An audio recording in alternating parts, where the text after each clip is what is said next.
Hello, everybody. This is my second Facebook Live, so I'm very proud of myself. No, it's not so bad. It's not that bad.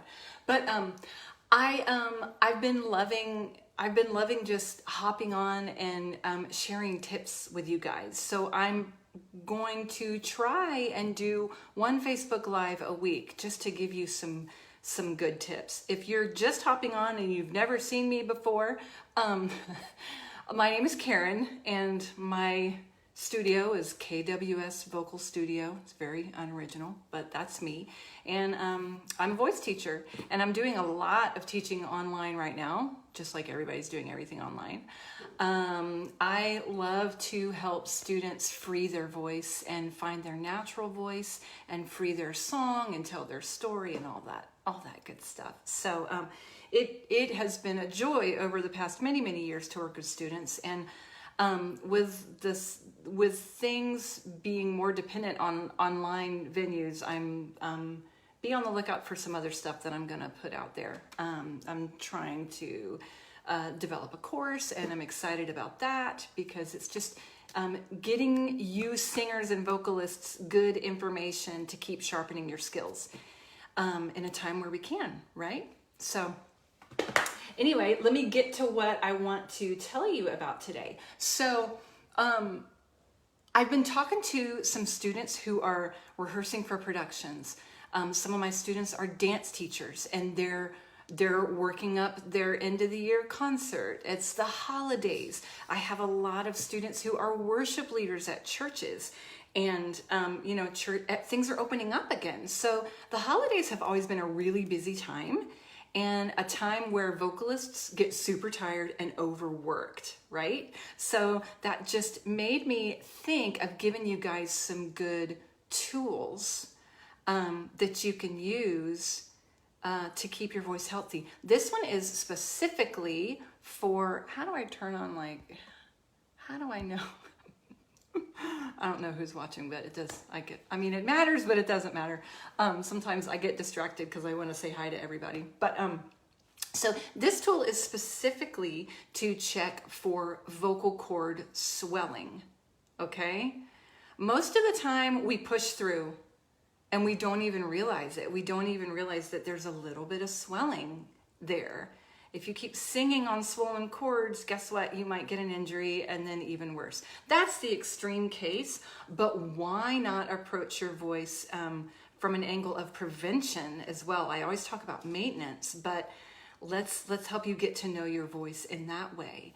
I always talk about, I tell my students, understand your voice, understand your instrument. That's why I love vocal exercises, because half step by half step, scale by scale, vowel by vowel, you are getting in there and you are getting to know your instrument, right? Let's take a look from a different angle today and give you a tool that'll also help you to know your voice from that angle of prevention, and when you might be pushing your voice too far, too much, or when you might need to kind of address some things in your technique. So I'm going to say no more, and I'm going to get right to it. So it's a super easy exercise. You're just going to sing the first line of Happy Birthday to You, okay? By the way, I'm going to put the source of these two exercises in the comments, I think, or in my profile if I post this on Instagram, because I'll tell you about more of that in a minute. But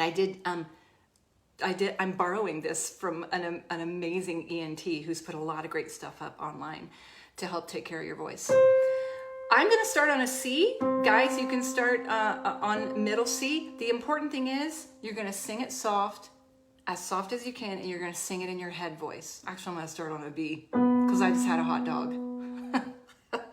Okay, so it goes like this. Happy birthday to you. Super soft, all head voice. Resist trying to get any louder. And you're going to go up by a half step. Happy birthday to you.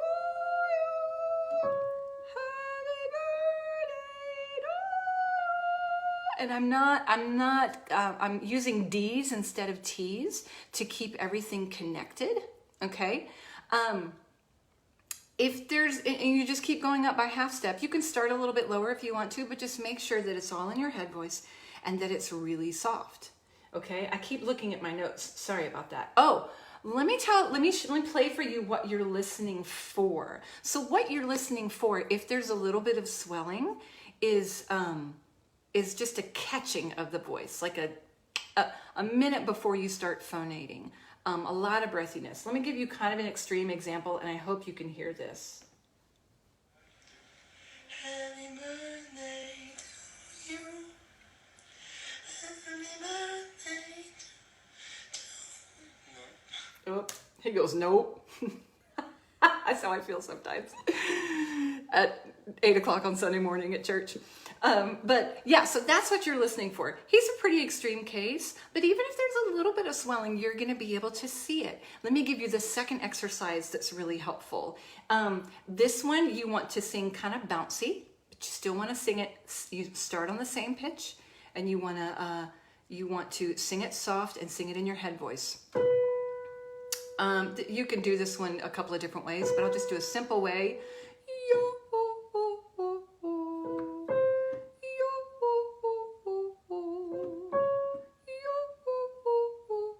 You could even go, or, just something that has a bounce to it. You're keeping everything staccato, and you have a descending line. Okay? That's the other one. That's a really good one because it gives you, because of the re-articulation or because of the detaching the notes, the staccato nature of it, you have several moments for the vocal cords to be kind of opened and pulled back together, and several moments to really kind of judge how much swelling there is going on there. So yeah, you can choose different vowels and things like that as well. But let me tell you, it's really important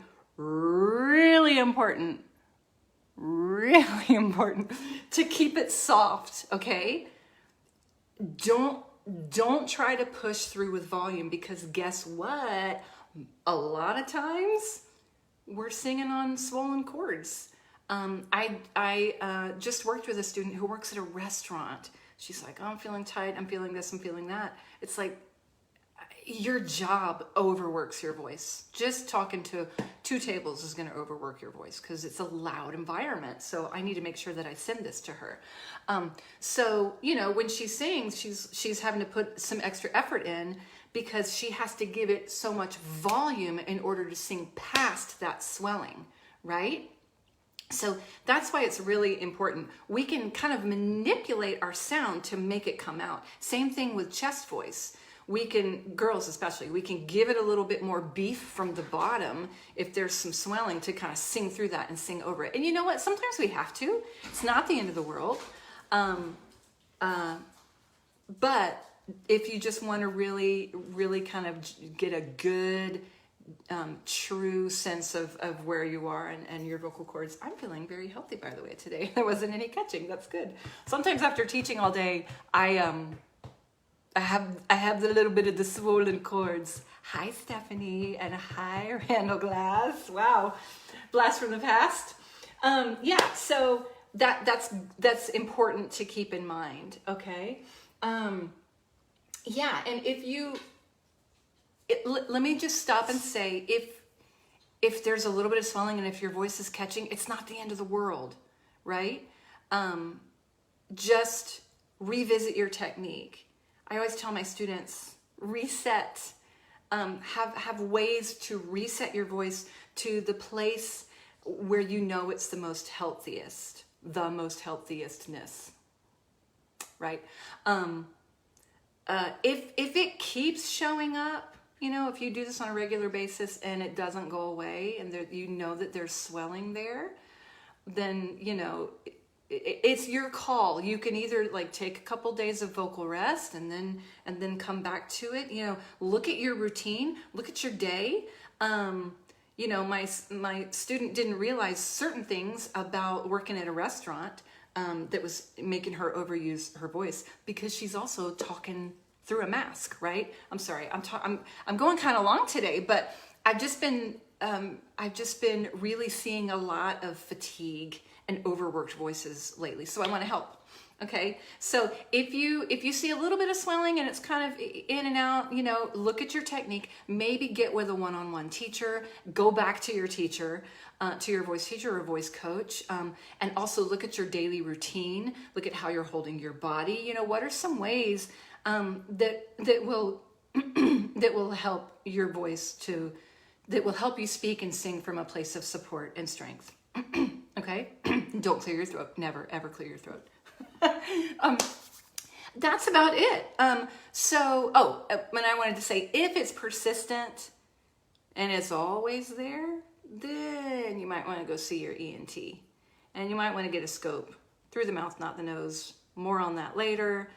But yeah, you know, but don't let it shake you up too much. Let it's good. It's a good thing. It's a good tool. It's a good way. It's a good different angle to get to know your voice from, right? The angle of prevention.